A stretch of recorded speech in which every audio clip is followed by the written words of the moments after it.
Hello, and welcome to another episode of No Such Thing as a Fish presents the World Cup of Facts, brought to you by visitengland.com. This is a football podcast in which we make absolutely no mention of football whatsoever. We are the QI Elves. My name is Dan. I'm sitting here with Jack, Anna, and James. And once again, we're pitting two countries against each other to find out who the most quite interesting is. And today, those countries are Cameroon versus Chile. We're going to start with Cameroon, so let's go. We've got something for Cameroon. Yeah, I read something really interesting. During the Great Depression, in 1931, the people of Cameroon clubbed together to collect money to send to the starving Americans. And they managed to send over a total of $3.77. I love that fact. That's amazing. You could buy a bagel for that. It would have been worth more, though, wouldn't it? $3. Yeah, probably two bagels. Two bagels. Yeah, I'm not sure it would have brought them out of extreme depression, but yeah, It probably would have made them more depressed, the idea that Cameroon was sending them money. Yeah. It's like, wow, that's how bad it's got. Yeah. How times have changed. Because, so I'm kind of interested by the president of Cameroon, Paul Biya, who's been president since 1982. Paul Biya. Paul Biya. Oh, yeah. I've only just realised what it sounds like. For a beer. It's not spelled like that. It's B-I-Y-A. But he leads an extraordinarily lavish lifestyle, him and his wife. In 2009, he took a holiday in France and he spent £25,000 a day on hotels. And that's coming from a country where the average annual income is about £600 a year. He's an interesting guy. In 2004, he got so annoyed by the criticisms of the international vote monitoring groups who were constantly saying that he just makes these elections up. He just does them for show to prove that he's a legitimate president. That he set up his own committee with 6 ex-US congressmen, paid them all, who certified his election as free and fair. You have to, if you hear the national anthem in Cameroon, you have to stand still wherever you are. If anyone's ever there, you can be put in prison for not doing It's that. like a nationwide game of musical statues. Wow. It's exactly like that. That's great, but if you have to stand still and you don't, presumably you've got enough of a getaway time from the police who do have to stand still as well. Or it could be the last person to stand still gets kicked out of the country. Oh my god, yeah. It's the new UKIP policy, isn't it? They're going to play the national anthem and the last Romanian to stand still gets kicked out. In Cameroon, you can pay for taxi rides with beer bottle caps. What? There's a competition in the country with the beer companies, and if you get the caps with a certain symbol on, then you get a free beer. And everyone knows how much a beer is worth, so people are using these caps as payment.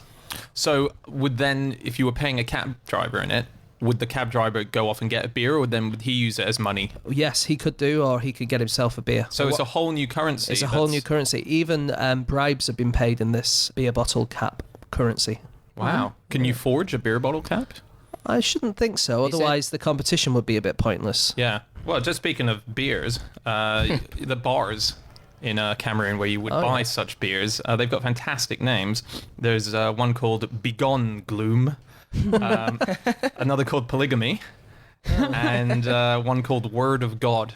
I'm suspicious about the purpose of the polygamy bar. I feel like it's got a behind-the-scenes other means of getting money.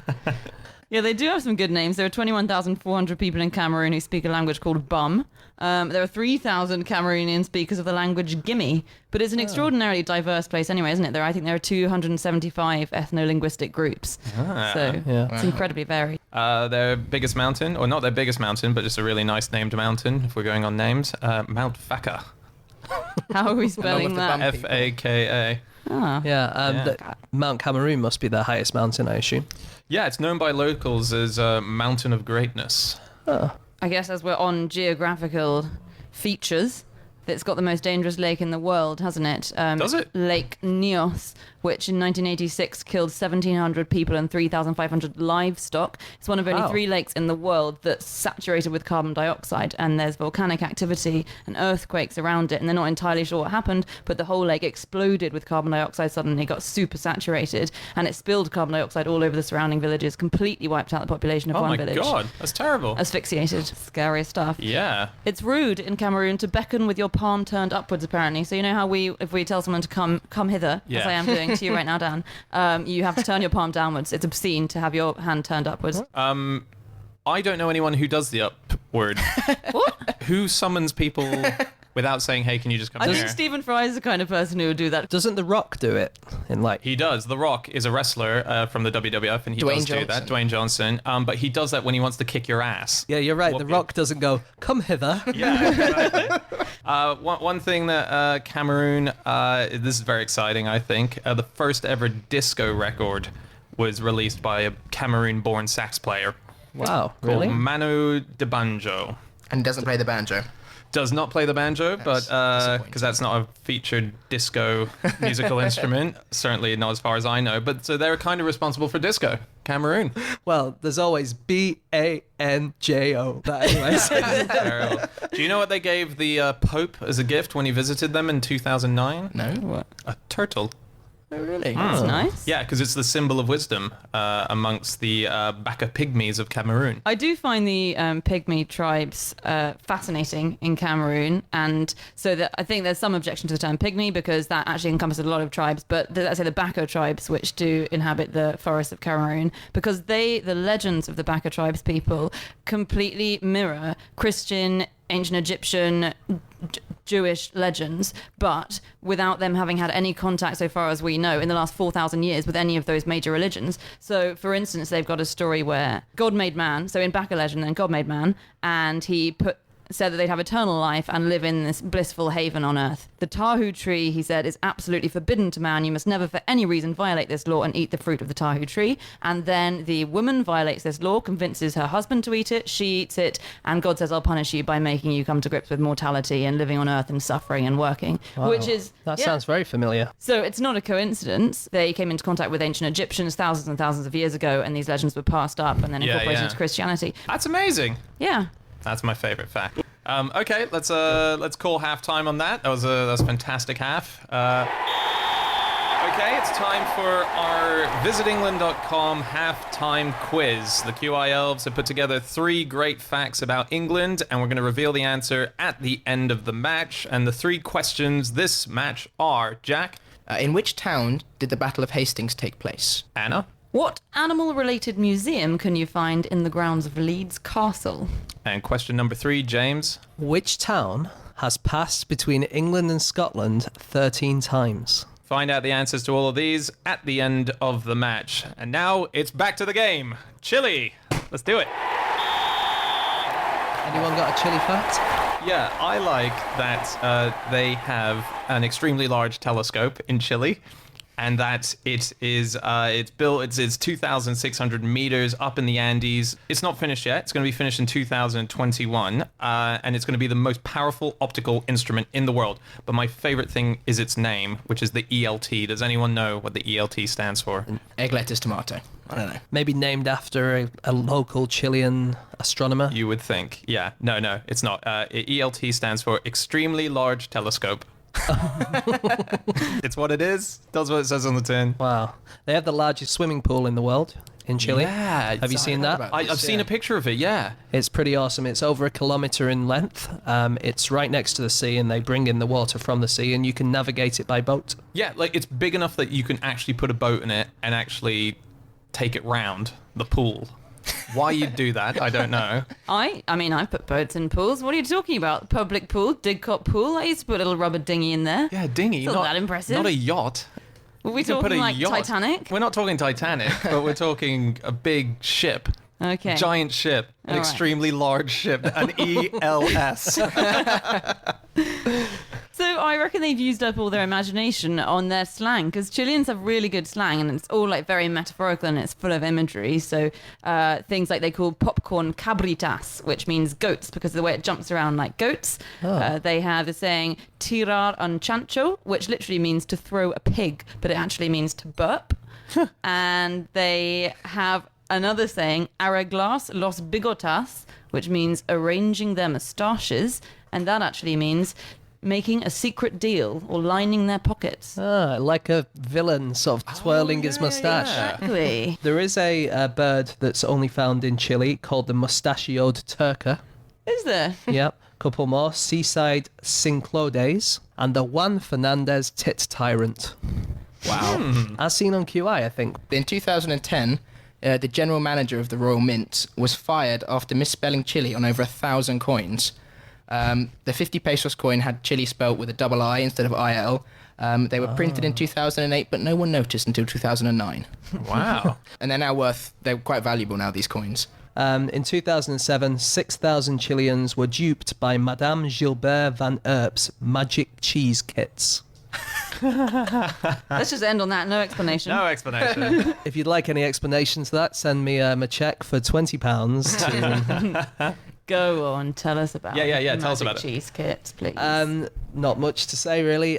She went around saying that this magic cheese was very popular in France and sold the kits to locals, saying if you make this, you'll be able to sell it for a fortune in France. But there was no magic cheese. They were just normal cheese kits. There's one guy that spent 1 million pesos. He's a Chilean newspaper vendor, and he spent it on having 82 Julia Roberts tattoos all over his body.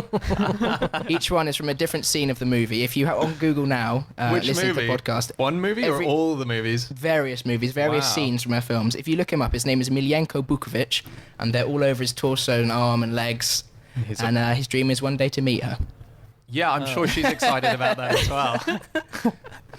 I'm sure when they said, we've got a fan outside, he has 80-something tattoos of you. She's going to go bring him in. That's very exciting. He's not going to stab me. I've got a Chilean badass for you. Oh, great. Yeah? He was a native Chilean. He fought the Spaniards. His name was Galvarino, and the Spanish caught him and cut off his hands. But it didn't put him off. He went back and attached swords to the stubs of his hands and then went back and attacked the Spanish. Amazing. That's amazing. What was his name? Galvarino. Galvarino, so he had sword hands. Yeah. It's like Edward Scissorhands, but Yeah, not.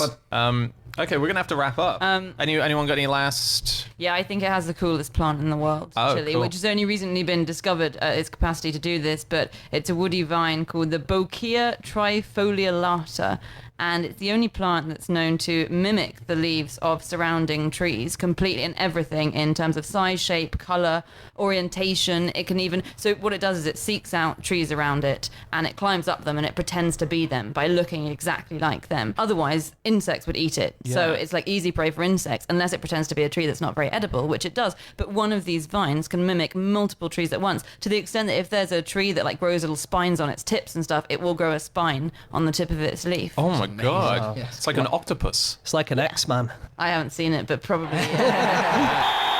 Okay, that's full time. That's the end of the match. Before we give the scores out, I'm just going to give you the results of the quiz from the halftime show sponsored by visitengland.com.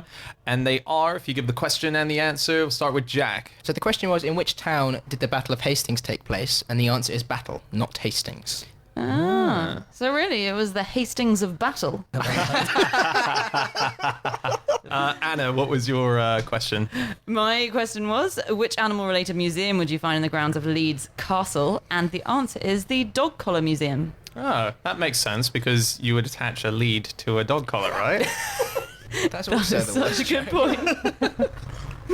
All right, James, what was yours? The town which has changed hands between England and Scotland 13 times is Berwick upon Tweed. Okay, that's the answers to the quiz. If you would like to win a prize, though, you can actually head over to visitengland.com where there's going to be all sorts of QI goodies waiting there. But who won today's match? Due to the fact that I just get to decide, I am going to say it was Cameroon because I love that the original Genesis story of Adam and Eve is traced earliest back to Cameroon. I think that's amazing. So that's Cameroon moving forward to the next match, and we are going to be back again tomorrow with another World Cup of Facts match, and this time it's going to be, James? Colombia versus the Côte d'Ivoire. Ooh, okay. Exciting. Okay, if you want to get in contact with any of us about the facts that we've been saying today, you want to find out any more, we're all on Twitter. I'm at Schreiberland, Jack. At Jack S. Burke. James. At Egg-Shaped. And Anna. You can get me on the QI Twitter feed, which is at Wikipedia. Anna still doesn't have a Twitter account. We'll be back again tomorrow with that match, and we'll see you then. Goodbye.